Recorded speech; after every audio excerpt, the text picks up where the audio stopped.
Hi guys, welcome to Yogo Bonito. Ange Postecoglou is sacked. നമ്മൾ ആരും ഒരിക്കലും പ്രതീക്ഷിക്കാത്തൊരു സാധനമാണല്ലേ. ശരിക്കും ഞാൻ ഒട്ടും പ്രതീക്ഷിച്ചില്ല. അതായത് ടോട്ടൻഹാം പോലൊരു ക്ലബിനെ 17 വർഷത്തെ ട്രോഫി ഡ്രോട്ട് ഉണ്ടായിരുന്ന ഒരു ക്ലബിനെ യൂറോപ്പ ലീഗ് പോലത്തെ ഒരു ട്രോഫി, അതും ക്രൂഷ്യൽ സ്റ്റേജ് മാൻ യുണൈറ്റഡിനെ തോൽപ്പിച്ച് ട്രോഫി അടിപ്പിച്ച ഒരു മാനേജറിനെ അവർ സാക്ക് ചെയ്തു. What are the odds to do that? What are the odds to win that? ഈ സീസൺ തുടങ്ങുമ്പോൾ നമ്മളോട് ആരെങ്കിലും പറഞ്ഞിരുന്നു വെച്ചോ, മാൻ യുണൈറ്റഡിനെ തോൽപ്പിച്ച് ടോട്ടൻഹാം യൂറോപ്പ ലീഗ് ഫൈനൽ ചെയ്യുന്നു, നമ്മളാരെങ്കിലും വിശ്വസിക്കാറുണ്ടോ? ഒരിക്കലും ഇല്ലല്ലേ. അങ്ങനെ ഒരു ഫീറ്റ് നടത്തിയ ഒരാളാണ് ആൻജ് പോസ്റ്റെകോഗ്ലു. എന്നിട്ട് പുള്ളിനെ ഇപ്പോൾ സാക്കും ചെയ്തു. Most Tottenham thing to do അല്ലേ. അവർ ഫൈനലിന് മുന്നേ മൗറിഞ്ഞോനെ വരെ സാക്ക് ചെയ്ത ആൾക്കാരാണ്. അപ്പോഴത്തേക്ക് നമ്മൾ ഇതിൽ കൂടുതൽ ഒന്ന് എക്സ്പെക്ട് ചെയ്യേണ്ടതെന്നുള്ള കൂടി ചിന്തിക്കുക. മാത്രമല്ല നോക്കുവാണെങ്കിൽ തന്നെ ടോട്ടൻഹാമിൻ്റെ ഹിസ്റ്ററി തന്നെ നോക്കുവാണെങ്കിൽ എങ്ങനെ പോയാലും ഒരു ടോപ്പ് 5 മാനേജേഴ്സിൽ ഉറപ്പായിട്ടും ആൻജ് പോസ്റ്റെകോഗ്ലു ഉണ്ട്. കാരണം പുള്ളി ചെയ്ത ഫീറ്റ്, അതായത് പുള്ളി യൂറോപ്പ ലീഗ് ചെയ്ത കാര്യം, അതായത് ഈ പറഞ്ഞ ഏറ്റവും പ്രഷർ ഫൈനലിൽ എല്ലാവരും പറയും യുണൈറ്റഡിനായിരുന്നു. അല്ല, ഏറ്റവും കൂടുതൽ പ്രഷർ അതിൽ ടോട്ടൻഹാമിന് തന്നെയായിരുന്നു പറയും ഫൈനലിലേക്ക് പോകുമ്പോൾ. കാരണം ബോട്ടിലിംഗ് ജെനറ്റിക്സിലുള്ളൊരു ടീമാണ്. ആ ടീമിന് ഇഞ്ചുറി കൺസേൺസ് ഉള്ള ടീമിനെയും കൊണ്ട് ഫൈനലിൽ കയറി തോൽപ്പിക്കണമെങ്കിൽ എനിക്ക് അതിൽ ടോട്ടൻഹാം ആ പുള്ളി ചെയ്ത ഫീറ്റിൽ ഞാൻ എപ്പോഴും ഔട്ടറായി പുള്ളിനെ അപ്രീഷിയേറ്റ് ചെയ്യും. പക്ഷേ ഇമോഷൻസ് അസൈഡായിട്ട് വെച്ച് ഈ ടോട്ടൻഹാം ചെയ്തൊരു കാര്യത്തെപ്പറ്റി ചിന്തിച്ച് കഴിഞ്ഞാൽ ശരിക്കും ടോട്ടൻഹാം ചെയ്തത് കറക്റ്റല്ലേ? കാരണം പ്രീമിയർ ലീഗിൽ ടോട്ടൻഹാമിൻ്റെ പെർഫോമൻസ് നോക്കുമ്പോൾ ഇറ്റ്സ് ഔട്ട്റൈറ്റ് ഷിറ്റ്. നമ്മൾ എന്തൊക്കെ ടോട്ടൻഹാമിനെ പറഞ്ഞാലും they were always finishing top 10, top 6, always top 6 അല്ലെങ്കിൽ ടോപ്പ് 7, എന്തായാലും ടോപ്പ് 10 ഒപ്പമുള്ളൊരു ഇതായിരുന്നു. അതിൽ ഈ പ്രാവശ്യത്തെ അവരുടെ പ്രീമിയർ ലീഗ് റെക്കോർഡ് കേൾക്കുവാണെങ്കിൽ ഭയങ്കര വേസ്റ്റാണ്. കളിച്ച 38 കളിയിൽ 22 കളി തോറ്റു. സാധാരണ 38 കളിയുള്ള ഒരു പ്രീമിയർ ലീഗിൽ 22 കളി തോക്കുന്ന ടീം റിലെഗേറ്റ് ആവുക ചെയ്യാറ്. ഇത്തവണ ബാക്കിയുള്ള ടീം അതിലും മോശമായതുകൊണ്ടും മാത്രമാണ് ഇവർ റെലഗേഷനിലേക്ക് പോയത്. അപ്പോൾ റെലഗേഷൻ തൊട്ടടുത്ത റെലഗേഷൻ്റെ അടുത്തേക്ക് വരെ എത്തി. 17ാം സ്ഥാനത്ത് എന്നൊക്കെ പറഞ്ഞാൽ ടോട്ടൻഹാം ഡസൻ ഡിസേർവ് ദാറ്റ്. അവിടെ ഉണ്ടാവേണ്ട ഒരു ക്ലബ്ബല്ല ടോട്ടൻഹാം. കാരണം അവർ വേറൊരു കാര്യം നമ്മളെല്ലാം മാറ്റി നിർത്തി പറയാം, Tottenham is one of the most good running club in Premier League. ഈ ട്രോഫി കാര്യങ്ങൾ എല്ലാം വിട്ടോ അവരുടെ റവന്യൂ, അവരുടെ സ്പെൻഡിങ് വെച്ച് നോക്കുവാണെങ്കിൽ one of the well running ക്ലബ്ബാണ് പ്രീമിയർ ലീഗിൽ. അതായത് അവരുടെ ഇത്രയുള്ളൂ, അവർ അത്യാവശ്യം പ്രീമിയർ ലീഗിൽ എപ്പോഴും ഈ ഒരു സമയത്ത് ഫിനിഷ് ചെയ്യുക, ചാമ്പ്യൻസ് ലീഗ് ക്വാളിഫിക്കേഷൻ നിൽക്കുക.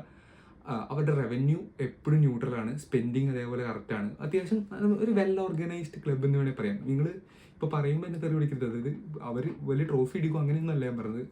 ഫിനാൻഷ്യലി വെൽ ഓർഗനൈസ്ഡ് ക്ലബ്ബാണ്. അപ്പോൾ ആ ഫിനാൻഷ്യലി വെൽ ഓർഗനൈസ്ഡ് ക്ലബ്ബിന് ഇനി അടുത്ത സീസണിൽ റൺ ചെയ്യണമെങ്കിൽ അവർക്ക് വീണ്ടും പ്രീമിയർ ലീഗ് ഒരു കോമ്പറ്റീഷൻ കൊടുക്കാം. പ്രീമിയർ ലീഗിൽ എപ്പോഴും ടോപ്പ് 10ലേക്ക് വരണം.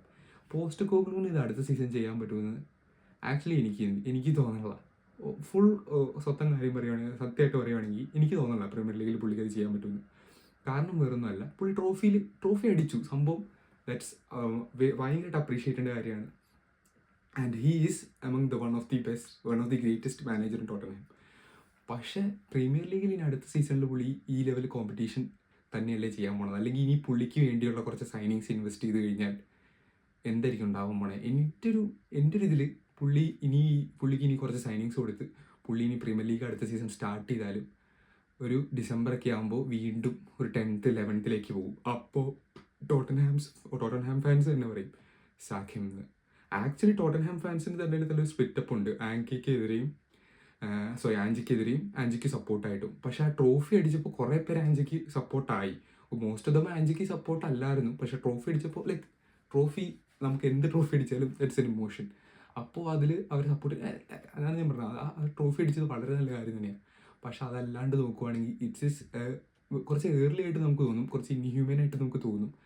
നോക്കുമ്പോൾ എന്താണ് ഈ ലോകം, ഇങ്ങനെയൊക്കെ ചെയ്താലും എന്തെങ്ങനെയൊക്കെ. പക്ഷേ ഇതിങ്ങനെയാണ് സംഭവം, ഇങ്ങനെയാണ് എല്ലാവരുടെയും ബെസ്റ്റ് എടുക്കാനാണ് താല്പര്യം. അപ്പോൾ ടോട്ടൻഹാം ഇപ്പോൾ അവരെ ലേ ഓഫ് ചെയ്തതിൽ എനിക്ക് തെറ്റ് പറയാനുണ്ടോയെന്ന് വെച്ച് കഴിഞ്ഞാൽ വേണമെങ്കിൽ ഒരു സീസണും കൂടെ കൊടുക്കാമായിരുന്നു, അങ്ങനെ നമുക്ക് ചിന്തിക്കാം. പക്ഷെ ഒരു സീസണും കൂടെ കൊടുത്തിരുന്നെങ്കിൽ എങ്ങനെയാണ്? മിക്കവാറും മിഡ് സീസൺ കൊളോസൽ ഡാമേജ് ആവും. അപ്പോൾ കൊളോസൽ ഡാമേജ് ആകുമ്പോൾ ഇപ്പം ഇങ്ങനെ പറഞ്ഞ ഒരു ട്രോഫിയും ഉണ്ടാവില്ല. വീണ്ടും ഒരു മാനേജറിനെ കൊണ്ടുവന്നിട്ട് വീണ്ടും ഇപ്പോഴത്തെ യുണൈറ്റഡിന് സംഭവിച്ചുകൊണ്ടിരിക്കുന്ന സെയിം സംഭവം തന്നെ സംഭവിക്കും. ടെൻ ഹാഗിന് നേരത്തെ സാക്ക് ചെയ്യാത്തതുകൊണ്ട് ഇപ്പോൾ അമൂറിം വന്ന് സഹിക്കണം. അമൂറിമിന് പറ്റിയ അവസ്ഥ ഇനി അടുത്ത മാനേജറിന് വരും. അപ്പോൾ അതിലും ഭേദം നേരത്തെ സാക്ക് ചെയ്യണമല്ലേ എന്ന് നമുക്ക് പറയാം. എന്നാണ് എൻ്റെ ഒരു പോയിന്റ് ഓഫ് വ്യൂ ആട്ടോ. എനിക്കിത് പക്ഷെ കുറച്ച് ഇൻഹ്യൂമൻ ആയി പോയോ എന്ന്. പക്ഷെ അവരുടെ ആക്ച്വലി ടോട്ടൻഹാമിൻ്റെ ലെറ്ററിൽ അവർ വളരെയധികം നന്നായാണ് പോസ്റ്റ് കോഗ്ലുവിനെ പറഞ്ഞേക്കണത്. ലൈക്ക് അവർ ശരിക്കും അവർ അപ്രീഷിയേറ്റ് ചെയ്യുന്നുണ്ട് അവരുടെ ട്രോഫി വിൻ ചെയ്തത്.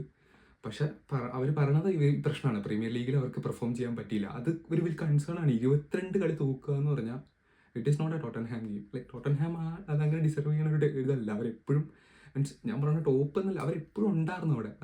അവരൊരു ബിഗ് ക്ലബ്ബ് തന്നെയാണ് ഈ ഇംഗ്ലണ്ടിൽ. അപ്പോൾ ആ രീതിയിൽ കോമ്പറ്റീഷൻ കൊടുത്താലാണ് അവർക്ക് എക്സിസ്റ്റ് ചെയ്യാൻ പറ്റുള്ളൂ. അവർക്ക് ആ കോമ്പീറ്റ് ചെയ്യാൻ വേണ്ടിയാണ് അവരടുത്ത മാനേജറിനെ നോക്കുന്നത്. അപ്പോൾ ഇപ്പോൾ പറയുവാണെങ്കിൽ അടുത്ത മാനേജറിനെ ആരെ നോക്കണമെന്ന് പറഞ്ഞു കഴിഞ്ഞാൽ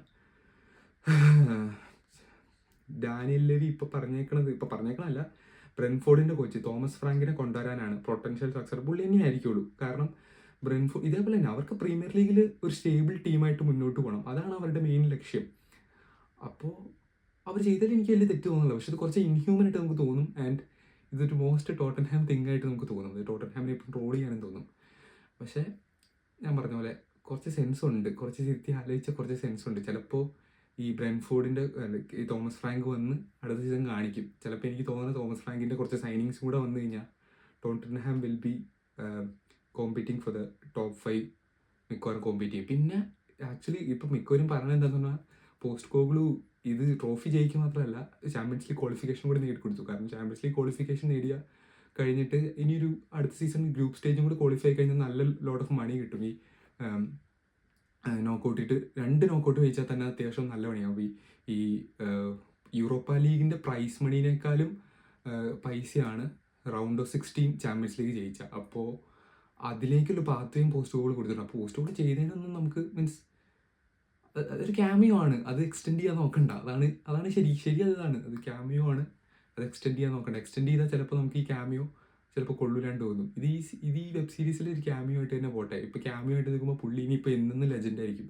ഇനി ഒരു 10 വർഷം കഴിഞ്ഞാലും പോസ്റ്റ് കോഗ്ലു ടോട്ടൻഹാമിൽ ചെയ്ത ഈ 2 വർഷത്തെ കാര്യം that will B remembered. And അത് അടിപൊളിയായിരിക്കും. അത് ഇനി എക്സ്റ്റെൻഡ് ചെയ്യാൻ നോക്കിയാൽ ചിലപ്പോൾ ഈ പറഞ്ഞ പോലെ പ്രശ്നങ്ങളുണ്ടാവും. അപ്പോൾ അത് കറക്റ്റ് പെട്ടെന്ന് നിർത്തി എന്ന് പറയുന്നത്. പിന്നെ ഇപ്പോൾ പോസ്റ്റ് കോഗ്ലു പറഞ്ഞ ആ ഒരു സംഭവം, അതായത് I usually win things in my second season എന്ന് പറഞ്ഞില്ലേ, അത് I usually win things in my second season, not usually, I always win things in my second season.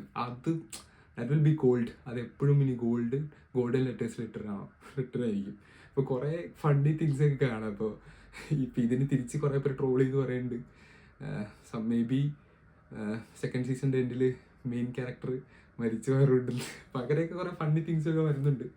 അപ്പോൾ എന്താ പറയുക, എനിക്ക് ഈ കാര്യത്തിൽ എൻ്റെ പോയിന്റ് ഓഫ് വ്യൂ ഇതാണ്. പോസ്റ്റ് കോഗ്ലു ചെയ്തതെല്ലാം അടിപൊളിയാണ്. പക്ഷെ പുള്ളിയുടെ കുറ്റം കൊണ്ട് ആണോ എന്ന് ചോദിച്ചാൽ പുള്ളിയുടെ പ്രീമിയർ ലീഗിൽ അണ്ടർ പെർഫോമൻസ് കൊണ്ട് അടുത്ത സീസൺ ഇതിങ്ങനെ തന്നെ ആവാനും ചാൻസ് ഉണ്ട്. അതുകൊണ്ടാണ് അവർ എത്തിയത്. കുഴപ്പമില്ല, കറക്റ്റ് ഡിസിഷൻ ആയിട്ട് എനിക്ക് തോന്നി. നിങ്ങൾക്ക് എന്താണ് തോന്നിയത് എന്നുള്ളത് കമൻറ്റിൽ രേഖപ്പെടുത്തുക. And if you like this video, do subscribe. Thank you for watching.